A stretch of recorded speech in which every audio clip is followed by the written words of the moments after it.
grand-père était menuisier. Mon grand-père était menuisier dans l'aviation en 1911, 12, 13, 14. Puisque quand Grande guerre. t'es mécanicien d'aviation en 14, les avions ils sont en bois. Donc t'es menuisier. Et il volait. Et il y a eu un jour, un inspecteur est venu. Ils étaient deux sur l'avion. Et l'inspecteur qui contrôlait, c'est en France on contrôle, lui dit bah, vous mettez à l'arrière de l'avion, donc c'est un biplan entoilé. Il décolle, l'avion il est trop lourd, la queue tape le hangar, il se casse la figure. Le pilote et l'inspecteur sont tués et mon grand-père est sauvé. Il est éjecté, il est sauvé. Et voilà, donc menuisier. Du coup, il est parti à la SNCF, qui n'existait pas, mais qui était les chemins de fer du sud de la France. Et il a réparé les wagons toute sa vie. Et moi, j'ai fait de la menuiserie chez lui depuis l'âge de 4 ans. Quoi. Donc il y avait déjà une fibre un Ouais, peu ouais. manuelle. Hein. Ouais. Il avait un tonneau dans lequel il y avait des bouts de bois et c'était mon royaume. Quelques années après, je suis repassé le tonneau, il était vraiment petit. Et il me paraissait énorme. Et tout ça, toute la famille était sur Marseille. Alors, Nîmes. Là, on est à Nîmes. On est à Nîmes. Et puis, mes grands-parents maternels, ça c'est du côté de mon père. Mon grand-père maternel, il est italien, Rinaldi. Il venait de Gênes. Et pareil, tourneur à 14 ans, mais garçon malin, il intègre l'armée dans le cadre du service militaire. Et puis le commandant de la base de Toulon, dans laquelle il est, se dit ce gars-là, il est quand même intéressant. Il le prend comme secrétaire parce qu'il savait écrire. Et il lui fait passer des études, le bac, des études d'ingénieur. Il rempile pour la guerre de 14, donc il fait 7 ans finalement de service militaire, sauf qu'il sort avec un diplôme d'ingénieur. Et lui aussi intègre la SNCF, qui était la grande entreprise finalement. Alors c'était les chemins de fer de Paris-Lyon, Marseille, je crois. C'était pas encore la SNCF. Il est parti au Maroc où il a installé des lignes de chemin de fer entre Casa et Fès, je crois. Donc c'est le grand-père maternel. Et donc les deux. Les deux étaient finalement des manuels, des ingénieurs, c'était des gens qui étaient dans le pratique. Donc tu baignes un peu dans cette ambiance ingénieur, finalement bois, métal. Oui, mon père est lui-même ingénieur dans les pétroles, donc d'origine finalement très modeste, hein, puisque son père est quand même ouvrier, mais comme toujours, finalement, il va faire bien au lycée, et puis il va intégrer l'école du pétrole après, et puis ma mère elle-même fait une licence de droit, et donc dans la famille, il y avait quand même une notion confucienne, hein, la réussite par le travail, pas question de faire autrement. Donc on a été élevés, et faut bosser, il n'y a pas d'autre solution. Si vous voulez avancer dans la vie, si vous voulez vous élever, il n'y a pas d'autre solution. Et alors comment tu passes de Marseille à Paris? Ah ben, par le biais justement de la profession de mon père, puisque mon père est lui-même ingénieur à la Vera. Alors la Vera, c'est à côté de Marignane, hein, c'est la grande raffinerie qui est à côté de Marignane. Et il est dans une société anglaise qui s'appelle la BP, la British Petroleum. Et donc il est nommé à Paris, au siège social de la BP. Et ça, j'allais dire, son activité au sein de cette société anglaise va avoir un impact énorme sur moi, puisque quelques années après, il est nommé à Londres. Étant nommé à Londres, on est parti 3 ans à Londres. Et là, même si j'étais au lycée français de Londres, qu'est-ce que j'ai fait? J'ai appris l'anglais. Et ça a été ma vie professionnelle, elle repose là-dessus. C'est sur cette chance que j'ai eue. Et puis mes parents, quand on est rentré de Londres, m'ont gardé, si tu veux, les fesses au chaud en matière d'anglais. Donc je suis retourné en Angleterre. Et puis assez vite, j'ai compris l'intérêt. Donc j'ai lu énormément en anglais, j'ai regardé des films en anglais. Ce qui fait que j'ai jamais arrêté en fait de réfléchir en anglais. Et pour aller un peu plus vite sur ma relation avec Raymond Racamille, quand je suis arrivé dans le service, en réalité, on a été se balader aux États-Unis un moment, et il a réalisé que je parlais anglais. Et ça a été le déclic qui a fait qu'il a eu envie de me garder. Ah, décisif. Ouais, plus que mes compétences chirurgicales en réalité. Et pour en revenir alors à Paris, donc tu fais le lycée français à Londres, tu reviens à Paris et donc tu passes les premières années de médecine à Ah oui, Paris. oui, je fais toute ma médecine après. Ouais, Je suis un vrai Parisien d'adoption, comme beaucoup de Parisiens finalement. Et donc, un Parisien vrai, je suis à la fac de médecine à Paris, rue des Saints-Pères, à l'école de médecine, l'Odéon après, quoi. Je suis un vrai Parisien Et tu passes l'internat, donc de t'es Paris. nommé à Paris en En 78, 18, ouais, c'est concours ça. 77, c'est 78. À l'époque, on avait plusieurs concours d'internat possibles. On faisait soit les provinces, soit les périphéries. Alors, les périphéries de Paris, les privés de Paris, Paris intramuros, donc assistance publique, c'était l'internat de référence, et puis il y avait la province. Ah oui. Et il y avait donc, on pouvait passer en général 2 ou 3 concours donc, tous les ans. On avait 3 années de suite où on pouvait repasser si nécessaire le concours, et c'était un challenge que de le passer, de l'avoir au premier concours. Et d'emblée, quand tu prépares tes conférences d'internat, c'est chirurgie. Oui, oui, à chirurgie sûre, sûr. Euh, j'ai pratiquement jamais hésité dans la notion je vais faire de la médecine ou je vais faire de la chirurgie. Ça a été tout de suite le côté pratique. Ça a été plus compliqué après de décider je fais de l'orthopédie ou du digestif, parce que mes 2 premières années d'internat, j'ai sauté d'un service à un autre. Jusqu'au jour où il y a un de mes assistants qui m'a dit maintenant non, stop, ça suffit, il faut que tu choisisses. Mais mon externat, j'avais fait pareil. J'avais sauté de la chirurgie ortho, j'avais été chez Padovani à Foch, j'avais été chez Guillemet en chirurgie cardiaque, j'avais été chez Guivarch en digestif, j'avais été chez Judet en orthopédie. Mon premier stage, ça a été chez Judet, chez Robert Judet, à Garches. C'était un petit peu quand même déjà un peu orienté, on va dire. Mais Et alors il y a ce boucher avec sa main bandée au lavandou, où tu vois quand tu consultes, ça c'est vraiment un oui, premier contact. quand je prends ma décision de faire de la médecine, finalement j'étais en fin de seconde dans ce cabinet de médecin au lavandou, et je me dis, il faut aider ce type-là, ce boucher qui est arrivé avec la main dans le sang et avec un torchon autour. Je me suis dit, je peux aider, je peux faire quelque chose, j'ai envie de faire quelque chose. Et ce côté, le sang ne m'a pas du tout, au contraire, rebuté. Je ne dis pas qu'il m'a attiré, mais c'est vrai que c'est le fait d'aider ce type-là qui m'a attiré.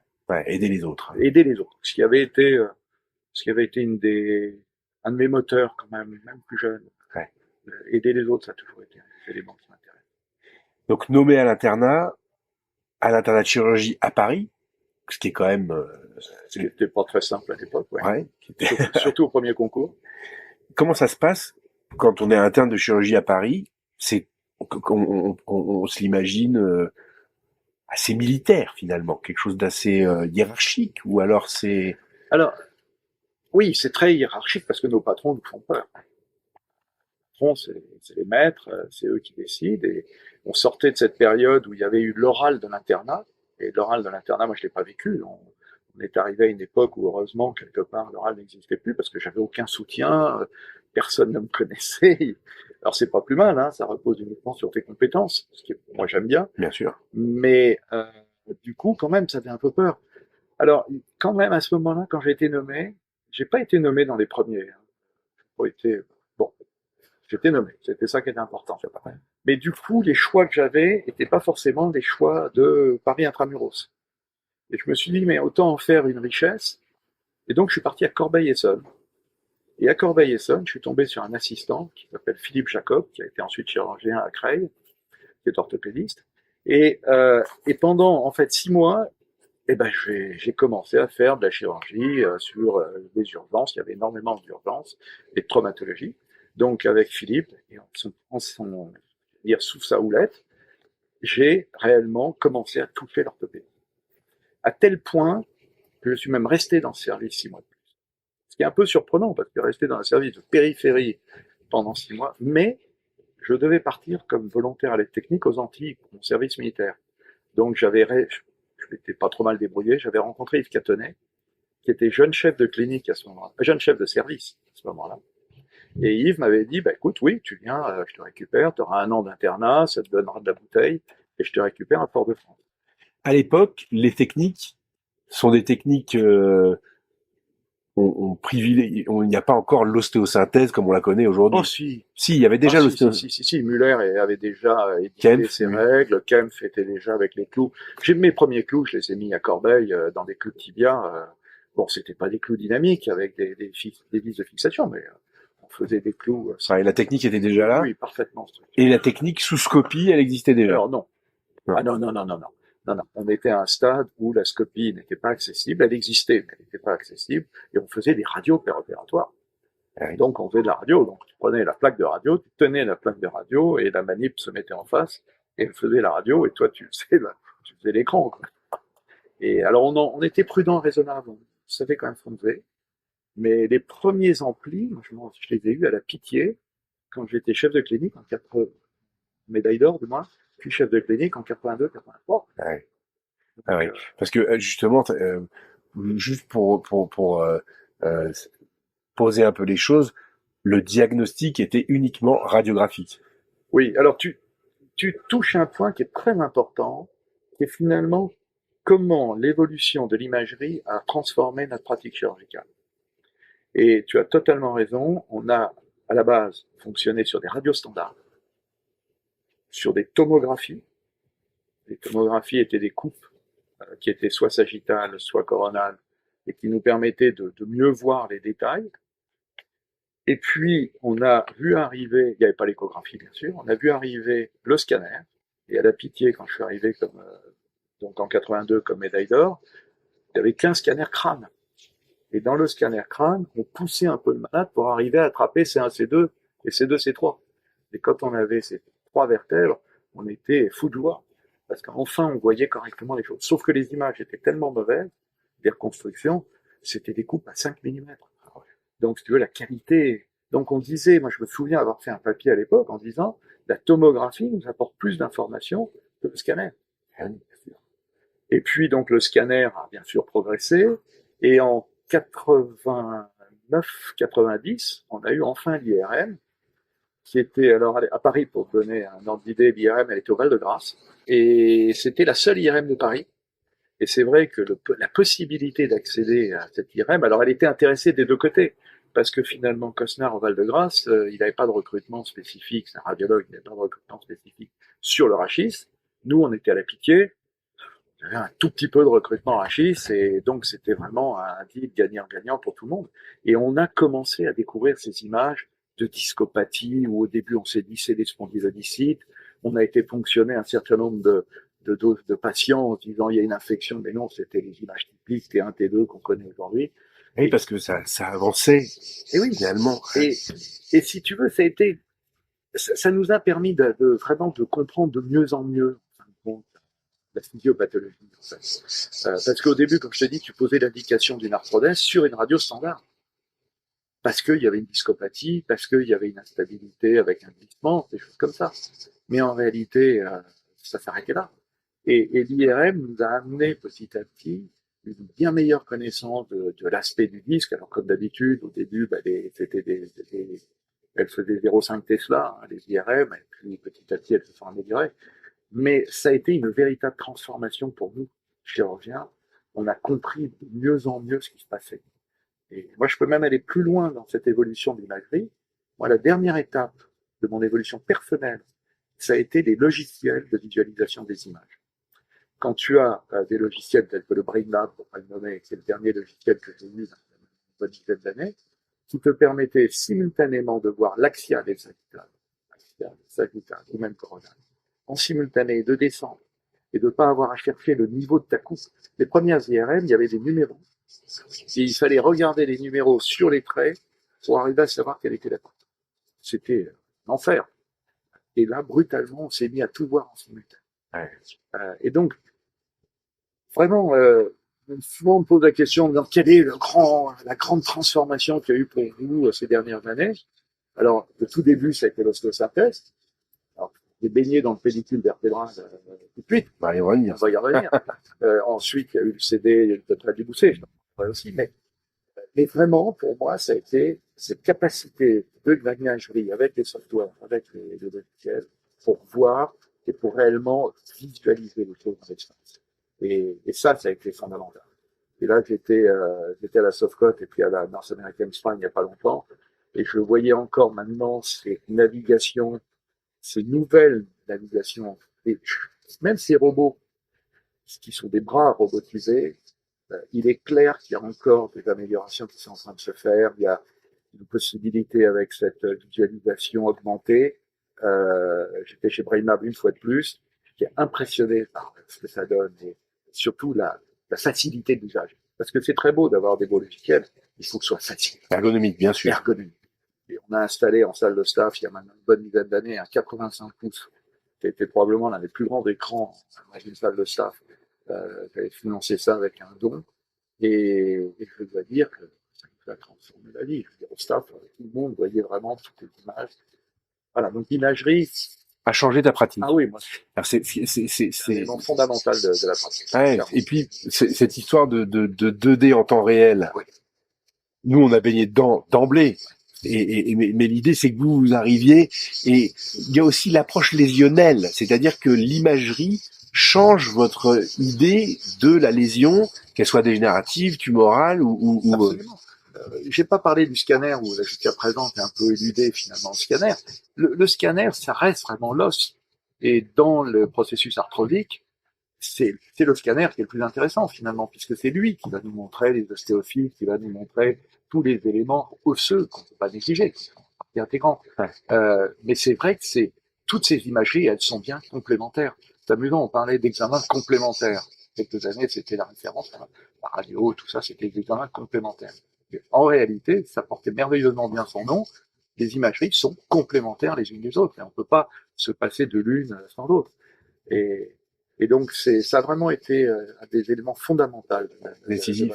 Ouais. Si on reprend le fil, 82 arrivé chez Roy Camille, ouais. 83 année très importante. Ouais. Alors, 82, non, c'est 83 arrivé pour Roy Camille, si je ne me trompe pas. 82, c'est les enfants malades. Année importante pour moi aussi, parce que je rencontre un homme qui s'appelle Olivier Guingamp, avec lequel je passe un an. Et Olivier, on va passer notre vie professionnelle ensemble. On a un bureau commun aux enfants malades pendant un an. Et quand j'aurai laissé ma chefferie de service il y a 2 ans de ça, et je vais rester assistant dans le service pendant 2 ans, et on aura un bureau commun encore pendant 2 ans. Et Olivier m'a accompagné toute ma vie professionnelle à l'Institut, à la Porte de Choisy, puis à l'Institut Michelis-Montsouris. Donc c'est un point important de pouvoir passer presque une vie professionnelle entière avec un binôme, un vrai binôme. Alors, il y a chirurgien du genou, hein. C'est un des très bons dans la chirurgie du genou. Et donc, on a vécu comme ça ensemble pendant bien des années. Pour revenir à moi, pendant cette année aux enfants malades, je prépare la médaille d'or d'internat. Alors, la médaille d'or d'internat de Paris, c'est un concours qui se passe à la fin de la médaille d'or, à la fin de l'internat, et qui met en parallèle, du moins ensemble, les chirurgiens, toutes spécialités confondues. Donc, on passe un concours qui s'appelle chirurgie et accouchement. Donc, l'orthopédiste auquel on parle d'accouchement, je peux te dire que, sauf qu'il fallait préparer quand même, parce que ça pouvait tomber. Et donc, c'est un concours où on se présente de façon volontaire. Quand je me suis présenté, il y a 5 candidats, 4 digestifs et un orthopédiste. Et les orthopédistes qui ont eu la médaille d'or depuis qu'elle existe, c'est-à-dire depuis 1810, je crois, ou un truc comme ça, il y en a eu 4 avant moi. Entre autres, il y a Le Tournel. Non, pardon, excuse-moi. Non, c'est pas Le Tournel. C'est Roy Camille. Henri Judet. Et puis un orthopédiste de Brest. J'ai oublié le nom. Et puis un quatrième, j'ai aussi oublié le nom. Donc, c'est un oral. Non. C'est un écrit. Un examen de patient et un oral. Ah oui. Et donc, tu passes une épreuve. Alors, ça se passe dans la salle du conseil d'administration d'assistance publique de Paris. Tu as une épreuve de chirurgie, de pathologie chirurgicale. Donc, je sais plus très bien ce que j'avais. Il y avait une épreuve, c'était prévention d'infection en chirurgie. Donc, en 82, 83, prévention de l'infection en chirurgie. Ensuite, tu as une épreuve de pathologie anatomique. Donc, c'était la vascularisation du col fémoral. On aurait pu dire que l'orthopédiste était plutôt privilégié. Ensuite, il y a un examen de patient qui se passe dans le service d'un des membres du jury. Donc moi, je vais à Créteil, et à ce moment-là, je passe dans un service de digestif. Et puis, il y a la présentation de cet examen de patient qui se fait à l'oral, donc devant le jury. Et il y a un mémoire. Et le mémoire, c'est mon mémoire donc qui initialement devait être un mémoire de thèse, mais qui était sur fixateur externe, développé par Lorta Jacob, par Alain Lorta Jacob. Et ce mémoire, j'avais passé 2 ans quand même. Et j'étais aux arts et métiers, à l'école des arts et métiers de Paris. Et en fait, j'étais le premier étudiant faisant cette formation mixte, finalement, aux arts et métiers. Et François Lavas m'a accompagné à ce moment-là. Et j'ai revu François Lavas il y a exactement 15 jours, qui est toujours aussi tonique et dynamique malgré son âge, et qui me disait, mais tu étais mon premier étudiant. Incroyable. Qui faisait la jonction. Qui faisait la jonction. J'étais le premier médecin qui venait faire chirurgien, qui venait à l'école des arts et métiers. On m'avait envoyé là-bas, c'est Lorta Jacob qui m'avait envoyé là-bas, en disant, va voir là-bas. Et pour préparer cette médaille d'or, il y a un coaching, Alors, déjà, il faut reprendre tout son dossier d'internat. Ah oui. Voilà, donc tu replonges, donc moi j'avais un de mes enfants sur mes genoux, et puis je replongeais, donc tu travailles toute la journée, t'es en 5e année quand même, 4e année du moins. Tu replonges sur tes questions d'internat, le digestif, l'accouchement, tout ça, tu revois tout. Tu fais voir parallèlement, tu fais ton mémoire de médaille d'or, qui est quand même un énorme boulot, hein, de grand travail. Et puis, ensuite, tu vas te présenter, tu passes des épreuves. Alors moi, je m'étais luxé le pouce en plus. Donc j'ai rédigé, en réduisant une fracture luxation du poignet, on a entendu un gros crack, et l'externe m'a dit, ça y est, c'est réduit. Je lui ai dit, non, c'est luxé. Et donc, je m'étais retrouvé avec une attelle pour écrire, c'est pas très compliqué. Ah ouais, main dominante, bien sûr. Et tu lis ton épreuve, tu vas rédiger, et un mois après, tu as le jury qui est réuni, et tu lis ta copie. Mais j'arrivais plus à me relire. C'était un peu compliqué. Donc en fait, au bout de ces 2 épreuves de pathologie chirurgicale et d'anatomie, plus de mémoire, j'étais 3e. Bon, donc pas très bien placé pour avoir la médaille d'or. Et puis il y a eu l'examen clinique. Et là, l'examen clinique, ça a été magique. J'étais avec le chef de service, donc auprès du patient, de la patiente. C'était une vésicule avec un reflux œsophagien, donc une hernie hiatale, assez banale. Donc j'interroge, j'examine, je fais tout ce qu'il faut, et au moment de finir, je demande à la patiente, est-ce que vous avez un traitement? Elle me répond, oui, des petits comprimés. Oui, et c'est quoi? Ah, c'est du Syntron. Ah, je lui dis, ah bon, et vous êtes opéré demain? Oui, demain matin. Et votre dernier comprimé, vous l'avez pris comme il y a 3 heures.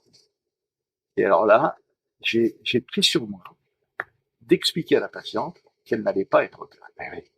Et le chef de service est à côté de moi. C'était pas un de ses malades. Il n'a pas bougé. Et j'ai continué à expliquer le pourquoi du comment. Et ensuite, quand j'ai fait la présentation, forcément, je n'avais pas. Les digestifs avaient un cancer du rectum. Ils n'ont pas du tout discuté le niveau de l'amputation. Ils n'ont pas du tout discuté ce qu'ils allaient faire. Et donc, du coup, je suis repassé devant. J'ai eu la médaille d'or. Ce qui est un tremplin fantastique. Ah oui. C'est un véritable tremplin parce que, brutalement, tu es lauréat de l'Académie de médecine, de l'Académie de chirurgie. C'est honorifique, mais ça te donne un peu de sous. Donc, j'ai pu me payer mon voyage aux États-Unis, mon premier voyage aux États-Unis. Et puis, je suis arrivé chez Roi Camille, comme médaille d'or. Je lui ai demandé de me prendre comme médaille d'or. C'est valorisant bien sûr, pour un chef de service. Ah oui. J'avais demandé à Le Tournel la même chose. Et voilà, donc, et Le Tournel, lui, n'a pas pu me prendre parce qu'il était hors assistance publique. Et du coup, j'ai demandé à Raymond Racami de me prolonger. Et au lieu de passer 6 mois, ça fait 1 an chez lui. Et je suis arrivé chez lui pour 6 mois, j'y suis resté 10 ans. Ouais. Ça, c'est beau. Voilà. La première fois que tu rencontrais mon Racami, c'est quand je viens lui, non. C'est à la fac qui fait un cours sur le rachis cervical traumatique et, l'anonymat de l'amphithéâtre sombre. Et il nous dit que c'est une fracture en teardrop. Alors, tout le monde dit ça s'écrit comment? Et puis donc il épelle. Et à ce moment-là, de façon totalement spontanée, je dis oh teardrop. Il m'a pas.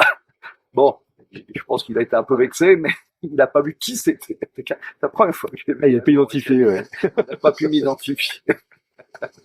Et puis après, je suis arrivé pour lui demander mon poste donc chez lui. Lorta Jacob, quand j'ai été nommé, c'est lui qui m'avait poussé. Initialement, je m'étais dit, je vais aller chez Mazas, qui faisait de l'épaule à Bicêtre.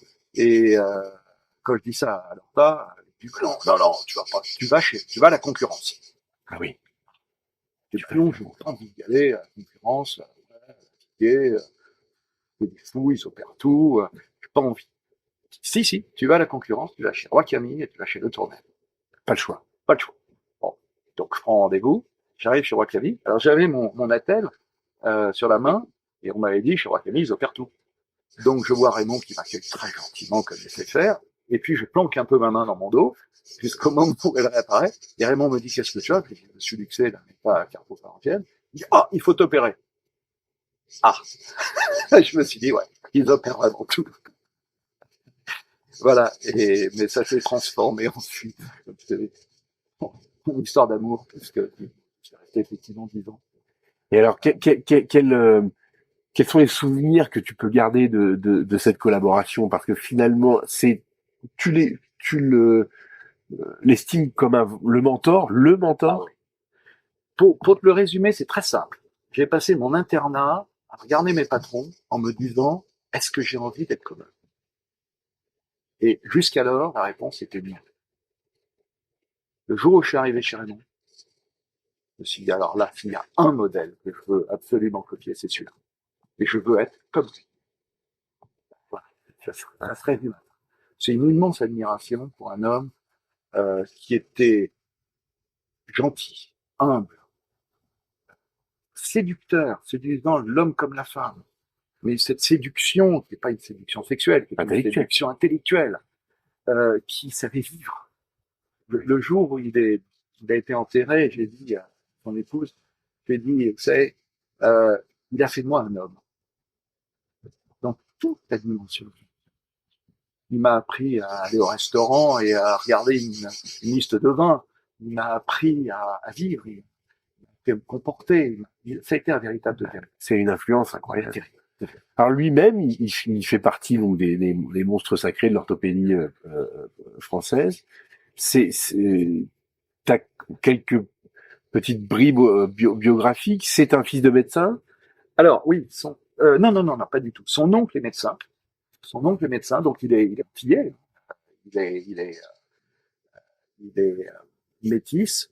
Il est très peu marqué, si on peut dire. Son frère est beaucoup plus marqué que lui. Il a vécu aux Antilles toute son enfance. Il a passé son bac aux Antilles. Et son oncle est médecin. Son père fait du commerce. Et son père va mourir alors qu'il a 17-18 ans, en fait, à la Nouvelle-Orléans, d'une maladie, semble-t-il, hématologique. Ça le perturbe beaucoup, mais c'était comme ça à l'époque. C'était vrai que c'était plus classique de perdre ses parents plus jeunes. Et c'est vrai que son oncle l'a beaucoup influencé. Et à mon avis, assez vite, il a voulu être médecin. Donc, il a quitté les Antilles après son bac. Il a rejoint la France, c'est en 45, c'est vraiment à la fin de la guerre. Et l'histoire est amusante, c'est qu'Émile Le Tournel était à Saint-Pierre-et-Miquelon. Il a aussi passé son bac la même année. Ils sont 27 tous les deux, 1927 tous les deux. Et tous les deux ont rejoint la France à la même époque. Et ils se sont inscrits donc, en fac de médecine, première année de médecine. Tous les deux à la même époque. Deux Iliens et qui vont se retrouver tous les deux chez Robert Judet. Finalement, à la fin de l'histoire, à la fin de leur formation, ils vont se retrouver tous les deux. Et ils contrôlent un peu l'orthopédie en France pendant plusieurs années quand même. Quand ils sont patrons, je veux dire. Quand ils sont patrons. Alors, si tu veux, ils arrivent, eux, à une époque où il y a Cochin et Gare. Ah oui. Deux grandes écoles. On a Merle Daubigné d'un côté, Robert Judet de l'autre. Ils s'entendent moyennement bien tous les deux. Robert Judet est un chirurgien pratique, c'est un brillantissime opérateur, génial, qui foisonne d'idées. Et de l'autre côté, on a Merle Daubigné, donc pas trop en parler, mais qui est beaucoup plus, on va dire, dans la théorie, beaucoup plus réfléchi, beaucoup plus attentif, beaucoup moins interventionnel.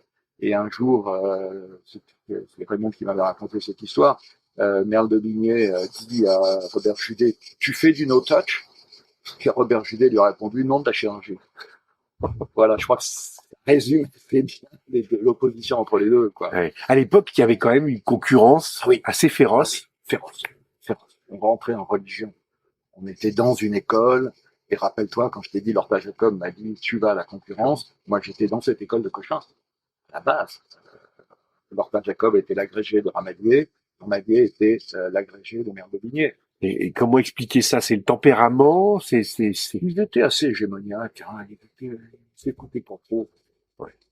Ils étaient très sûrs de leur condition. Si tu rajoutes des éléments un petit peu sociaux tels que le fait que Merdevigné était plus dans le protestant, Bergeret était plus dans tu venais de la Creuse, française, avait un homme de la terre d'un côté, un homme plutôt urbain de l'autre. Voilà, ça crée des antagonismes. Ça crée des antagonismes. Et puis, ils étaient convaincus que ce qu'ils faisaient, c'était ce qu'il y avait de mieux. Ouais. Mais et puis, ils avaient inventé tout, pratiquement, hein. L'orthopédie, elle n'existait quasiment pas. La spécialité orthopédique, elle n'existait pas. Elle a commencé à vraiment exister au moment de la guerre, finalement. C'était très peu. Avant, on était chirurgien, tendance orthopédique. Ah oui, oui. C'était pas une spécialité à part. Mes premiers remplacements, je les ai faits en tant que chirurgien général. Ouais, bien sûr. J'étais en remplacement à Quimperlé, en 3e année d'internat, où je faisais des grossesses extra-utérines autant que des fractures du fémur. Ouais, ouais. Et alors, comment arrive cette spécialisation vers le rachis? Alors, la spécialisation vers le rachis, elle s'est faite. Les neurochirurgiens faisaient la chirurgie du rachis et ils faisaient de la décompression. Donc, ils ouvraient, ils décomprimaient, ils faisaient des laminectomies, ils faisaient des disques. On retrouve des papiers dans lesquels on peut faire de la chirurgie discale en transdurale. Terrible. Ouais, terrible. Je suis d'accord avec toi. J'ai retrouvé un bouquin où c'est décrit avec un très beau dessin d'ailleurs. Et puis, si tu veux, les orthopédistes, et c'est Raymond Rakami a été vraiment l'initiateur, il était à Garches. Garches était le plus grand centre traumatique de France, puisque tu avais le tunnel de l'autoroute A13, le tunnel de Saint-Cloud. Et ce tunnel de Saint-Cloud, il était à double sens. Il faisait 5 voies. Donc, tu avais 3 voies dans un sens le matin pour rentrer sur Paris, et on a inversé pour le soir, pour la sortie, où il y avait 3 voies dans l'autre sens, donc pour sortir de Paris. Et régulièrement, ça cartonnait sur la voie du milieu, et donc Garches, qui était situé à la sortie du tunnel, récupérait la quasi-totalité de cette traumatologie routière. Donc c'était un énorme centre de traumatologie. Et donc, ils avaient de la fracture du rachis. Et l'histoire de la fracture du rachis faisait qu'on la traitait selon ce que Gutmann avait proposé en Angleterre au moment de la guerre, où il y avait quand même beaucoup d'explosions et de bombes qui tombaient, et donc il y avait pas mal de fractures par écrasement.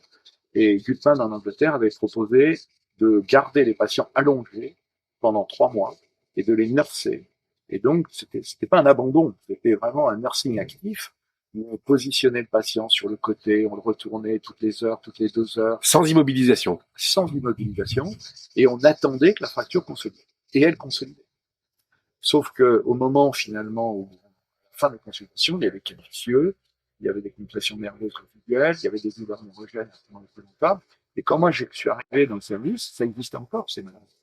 Vous avez été traités un peu partout en France, selon des préceptes, finalement, de Gutmann, ou les plâtres de type Böhler qui avaient été mis en place par Jörg Böhler il y a bien des années en Autriche. Lui, par contre, était beaucoup plus actif, avec une vraie réduction de la fracture, beaucoup plus, plus interventionnel, on regardait pas chirurgical. Et Raymond, se retrouvant à Garches avec tous ses patients paraplégiques, avec des déformations, des douleurs neurogènes séquelaires, avait parfaitement compris pourquoi ces malades étaient douloureux, et il s'est dit, il faut qu'on les stabilise, parce que c'est bien beau de les nurser, c'est bien beau de leur mettre des plates, mais si les vertèbres sont littéralement instables l'une comme l'autre, c'est pas possible. Et c'est là où il a, en 63, 64, il a commencé, ou 67, une certitude sur la date. Il a commencé à se fixer avec une tige de Sherman, une plaque de Sherman, et des vis qu'il a un peu jeté un peu n'importe où. Ça, c'était 67. 67. Avant Steffi. Bien avant. Bien avant Steffi. Ah bah là, je peux te raconter Steffi. Ah oui, ça m'intéresse. Ah oui. Bien avant Steffi. On a vu Steffi en 87, donc 20 ans après, à l'American Academy. Et Art Steffi est arrivé. Alors Steffi, c'est un grand gaillard américain. Il faisait une jolie taille, un joli poids. Et il arrive, on avait une exposition à ce qu'on appelle un scientific exhibit, qui consiste à avoir une espèce de booth, stand, où tu vas montrer un poster, mais c'est mieux qu'un poster, beaucoup plus de choses, sur la technique que tu présentes. C'est donc nous présenter les vis pédiculaires. On avait eu un poster l'année d'avant, en 86, et là, on était en 87, on avait un très beau poster, d'ailleurs toutes les images, et on avait un document papier qu'on avait fait, et Art Steffi arrive avec une radio, et il nous montre une vis en fer pédicule, et il dit, regardez, j'ai fait la première vis pédiculaire. Mais ça, il connaissait très bien, hein. Ouais. Il n'y avait pas de compétition, de nom, de quoi que ce soit. Regardez, je l'ai fait. Voilà. Et Art Steffi était radieux, sauf qu'il a payé très cher. Il a payé très cher puisque ça s'est soldé qu'en 2000, finalement. En 2000, où finalement l'américaine, la FDA a autorisé la vis pédiculaire. Il a eu des procès avant. Il y a une très belle interview d'Art Steffi. Tout à fait, qui tourne sur le Oui. internet, Ouais. que j'ai lu également, Ouais. qui lui rend hommage. Ouais, c'est une très belle interview et où Art explique ce qui lui est arrivé et c'est un type très, très intéressant. Il avait créé la société Acromed, qu'il a été obligé de vendre pour arriver à payer ses profits. Mais c'était un type remarquable. On était en Angleterre il y a quelques années après, probablement, c'est le moment de 90, quelque chose comme ça, où on présentait dans j'allais dire, là où Gutmann avait travaillé, à Stock Mandeville, on présentait les fixations des fractures. Et il y a eu un moment où Art Steffi a fait sa présentation, j'ai fait la mienne. Et puis il y a un des Anglais qui nous a dit, oh, c'est formidable, la vis pédiculaire a traversé l'Atlantique pour venir en Angleterre. Je l'ai interrompu et je lui ai dit, c'est dommage qu'elle n'ait pas traversé la Manche 20 ans plus tôt, ça aurait été plus simple. Voilà, tu vois. Et donc 67, il aimait n'importe comment, c'est-à-dire qu'il aimait pas encore dans les pellicules. Alors, il en met deux dans ta pellicule, et il se dit, ça tient incroyablement bien. Donc il y a quand même un côté un peu empirique, quoi. Camille. Oui, alors, Robert Judet, ça c'est Raymond qui m'a dit. Robert Judet lui avait dit, Raymond, écoute, regarde quand même le pellicule, il y a quand même quelque chose à faire là-dessus. Et c'est une fois qu'il l'a eu fait, il s'est dit, mais c'est génial, ça tient remarquablement. Et très vite, il avait compris que c'était bon. Et alors très vite, il a essayé de comprendre où était le pellicule, de trouver des repères, etc. Et là, c'est là où Saillant, qui était jeune assistant à Garches, qu'il a emmené à Poissy après, a fait ce travail anatomique sur le pellicule vertébral. Et ils ont un peu quand même codifié les éléments qui ont permis, que tout le monde connaît aujourd'hui, qui permettent d'accéder en pellicule. C'était sur le papier d'ailleurs. Oui. Avec toute cette... Moi, je trouve que c'est un des papiers que vraiment princeps que chaque interne de chirurgie devrait regarder parce qu'il est tout à fait d'actualité. Comment Raymond Roy-Camille récupère des vis? D'où viennent les vis de Roy-Camille? Alors, ce sont les vis, c'est Aomedica, qui fait des vis, en fait, c'est les vis corticales les plus banales qui soient. C'est des vis de 4-5 mm de diamètre, de 40 à 45 mm de long. Raymond dit, la vis pédiculaire, elle tient parce qu'elle est dans le cylindre du pédicule. Et elle n'a pas besoin d'être longue. On n'a pas besoin d'une longue vis. On a besoin d'une vis qui est simplement dans le cylindre. On met des vis de 4-5. Des petites vis. Ouais, c'est vrai, pas des grosses diamètres, vis. Hein. Ouais. Et on met alors les plaques, à la base, c'est des plaques de Sherman, donc des plaques avec des trous passés. Et Raymond va développer, il va faire développer par Aomedica, des plaques que tout le monde connaît, quoi, qui sont historiques, qui sont des plaques avec des rondelles un peu renforcées, là, et qui ont l'énorme avantage de pouvoir être cintrées. On peut les mouler finalement, à la forme que l'on veut. Et ce qui est très amusant, c'est qu'on peut les mettre dans les deux sens. Donc, la plaque étant, par exemple, présentée plutôt en SIFO, selon si on la regarde, elle est en lordose ou elle est en SIFO. Bien sûr. C'est très Donc, il a déjà cet esprit de la déformation, la réduction, la charnière thoracolombaire. Il a tout de suite compris, et c'est amusant que tu évoques ce sujet, parce que le problème du sagittal avec Raymond, il est mort en 94, n'était pas un élément dont on discutait. Et de facto, son système respectait la syphose thoracique, respectait la lordose lombaire, et les plaques ont toujours été lordosées. Et là, il y avait une double courbure qui permettait de traiter la charnière thoracolombaire sans avoir à réellement modifier la plaque. Donc Raymond, il a en réalité intuitivement toujours considéré le sagittal. Et il l'a fait un peu malgré lui, comme Monsieur Jourdain finalement. Oui, c'était juste une forme d'intuition. Oui. Et comment ça se passait? Parce c'est lui qui était le concepteur papier, crayon, dessin. Absolument. Il a absolument conçu réellement la forme de la plaque, les longueurs de plaque, la distance interpédiculaire. Non pas. Alors, que je m'explique. Les plaques ont des entr'axes entre les trous qui sont de 13 millimètres. Et il on veut dire, mesuré, et il s'est aperçu que 26 millimètres était à peu près la distance moyenne entre deux pellicules lombaires. Et donc, on mettait une vis tous les deux trous. Ce qui s'est révélé pour avoir mis des centaines, on va dire des milliers de plaques, autant en lombaire qu'en thoracique, étonnamment fiable, étonnamment efficace. Alors comment il a fait? Il a pris des séries cadavériques? Il a pris des séries. Et puis, on était à une époque quand même où l'expérimentation était un peu différente. Peut-être dire quelque chose qui va choquer, mais on disait souvent, l'expérimentation humaine étant terminée, on va pouvoir commencer l'expérimentation animale. Alors, quand je dis ça, aujourd'hui, on peut hurler en disant c'est des horribles, ils ont fait des choses affreuses, etc. C'est pas vrai. C'est pas vrai. C'est pas vrai. On a fait des choses qui étaient parfois effectivement un petit peu osées, mais ça a toujours été pour le bénéfice du patient. Et on n'aurait pas toléré, même à l'époque, des catastrophes chirurgicales, on n'aurait pas toléré des paralysies, des décès, des choses comme ça. Imaginable. Quand on a présenté le poster, en 1986 aux États-Unis, on a un chirurgien américain qui est venu nous voir et qui nous a dit, vous, Européens, vous pouvez faire n'importe quoi, même tuer les malades. Tu te rends compte? Incroyable. Entendre une chose pareille, c'est incroyable. On a l'impression, tu sais, d'être le quart du cinquième monde. Mais c'est pas vrai. On était au moins aussi précautionneux qu'eux, si ce n'est plus. Et alors ça partait d'où justement c'est parti d'où cette aversion aux États-Unis? Parce que quand même quand on regarde le documentaire avec Art Steffi, comment ça se fait qu'il y a eu 20 ans, quasiment 20 ans, hein, d'interdiction de la vis pédiculaire, alors que finalement c'était la solution. Voilà, l'implant est quand même assez fiable. Si tu veux, ils ont. Je peux pas. C'était difficile de se remettre à l'époque où la FDA a édicté ses règles. D'autant plus que finalement aujourd'hui la MDR, dont on parlera peut-être, la Medical Device Regulation, si tu veux, reprend exactement finalement les mêmes normes. Donc on s'est mis finalement à copier ce que la FDA faisait. Un peu plus compliqué, parce que quand même on est européen, c'est un peu mieux.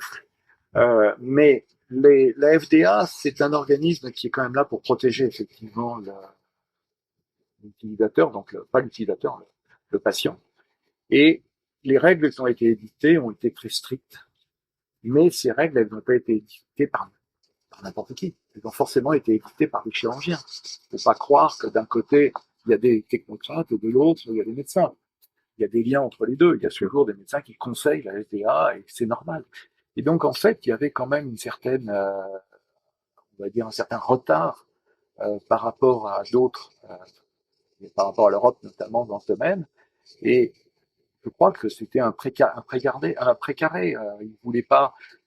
Ils avaient l'impression qu'on allait les déposséder, donc il y avait un peu de protectionnisme quelque part. Donc là, la vis pédiculaire n'existait pas. Ils avaient des techniques d'arthrodèse américaines. Crochet. C'était plus fiable, c'était moins dangereux. La vis pédiculaire, on la mettait à l'aveugle. Elle rentrait dans une zone de la vertèbre qu'on voyait pas. Il y avait l'aorte et la veine cave en avant, la moelle et les nerfs en dedans. Il y avait un risque important. Et donc la FDA disait oui, mais si vous donnez cette technique à n'importe quel chirurgien, ça va être une catastrophe. On va avoir des catastrophes épouvantables, ce qui sous-entendait que les chirurgiens n'étaient pas compétents, finalement. Voilà. Donc, d'une certaine façon, ils envisageaient de protéger le malade, mais on fermait finalement les portes de l'innovation et du développement. Et tu te souviens justement de grands noms américains farouchement opposés à la vis ou non. qui... Non. Non, il y a les chirurgiens américains, finalement, t'es pas... Non, moi je me souviens par contre des premiers workshops qu'on a fait. Le premier workshop qu'on a fait, c'était à Toledo, au Ohio. Et on avait eu un Américain qui s'appelait Nabil Ibrahim, qui était venu nous voir à la Unité Salpêtrière, qui est un anatomiste. Et quand il est retourné aux États-Unis dans sa fac à Toledo, donc, il a mis en place un workshop et on a fait un premier cours. Je pense que ça doit être en 87, si je ne me trompe pas. On a eu ce premier cours où sont venus toute une série de jeunes chirurgiens américains qui sont devenus ensuite des grands. On a eu John Heller, on a eu Patrick O'Brien, John Heller étant du côté de San Diego, on a eu Patrick O'Brien qui était de la Special Surgery, on a eu Stephen Garfin qui est aussi sur l'Ouest américain, et ces gars-là, ils étaient tout jeunes. Je me souviens très bien, on leur a appris à mettre les vis pédiculaires, et ils étaient là, Ils étaient convaincus. ils étaient convaincus. Ils ont été coincés après. Ouais. Parce que finalement, la FDA influencée par certains chirurgiens totalement opposés au visage pédiculaire. Et puis la crainte, le refus de prendre des risques. Ouais. Mais ça a créé une scission même au sein de la SRS. Ah oui, non, il y a eu, tu vois, du moment où ils avaient le droit de mettre des vis pédiculaires quand ils faisaient ce qu'on appelle une custom procedure, c'est-à-dire une procédure spécifique dédiée aux patients. Ouais. En faisant ça, ils avaient le droit. La vis, ils disaient, c'est une vis à os. C'est pas une vis pédiculaire, c'est une vis à os. Et donc, ils avaient l'autorisation de le faire, dans ces conditions. Mais ça imposait, bien sûr, que le patient soit prévenu, etc. Mais c'était des règles qui étaient quand même très strictes, ouais. terriblement limitantes. Et donc, là, avant, on ne pouvait pas diffuser cette technique. N'empêche que Art Steffi, et puis des tas d'autres, hein. On a eu, comment il s'appelle, Harry Schoppelberger, qui s'est mis à faire des visées pédiculaires sur les scolioses. Voilà, ces gens-là ont quand même été ceux qui ont poussé. On a eu des garçons comme Jean-Pierre Farcy un peu plus tard. C'est ce qui a permis de décoincer un petit peu la situation, c'est ce qui a permis de... L'ouverture par la FDA, c'est l'autorisation par la FDA en l'an 2000. Ouais. C'était peut-être sous l'influence quand même des chirurgiens. Il y a eu, oui, il y a eu une pression quand même. Il y a eu un moment où ils ont réalisé que d'abord le monde entier faisait la technique. Ouais. C'était quand même ça. Il y a une chose dont on n'a quasiment pas parlé, qui sont les vis facétaires. Les vis facétaires, elles ont été mises au point non pas par Raymond Wakabu, mais par Robert Hudet. Et les Américains faisaient des montages avec des trous dans les facettes où ils passaient des fils de fer. Ah oui. Qu'ils attachaient ensuite sur des greffes osseuses. Et Paul Cooper, qui est un neurochirurgien de New York, avait été voir Raymond Wakabu à Paris, et Paul était revenu à New York avec des plaques et des vis dans la poche. Et il avait implanté quelques-unes de ces plaques comme ça. Il n'y avait jamais eu de vraie discussion avec la FDA parce que c'était des vis facétaires. Voilà. Ouais. Et il y a finalement eu très peu de problèmes sur le passage de cette technique, qui s'est fait beaucoup plus doucement, qui là encore aujourd'hui est complètement transformé la chirurgie de la colonne vertébrale. Et donc, si tu veux, ça a été un élément qui est mieux passé. La vis pédiculaire a été plus compliquée, mais au total, ça marchait. Alors, pour revenir, la vis pédiculaire est au trou qu'on n'a pas utilisé dans la plaque, rappelle-toi. Bien sûr. Petite vis qui va dans la facette.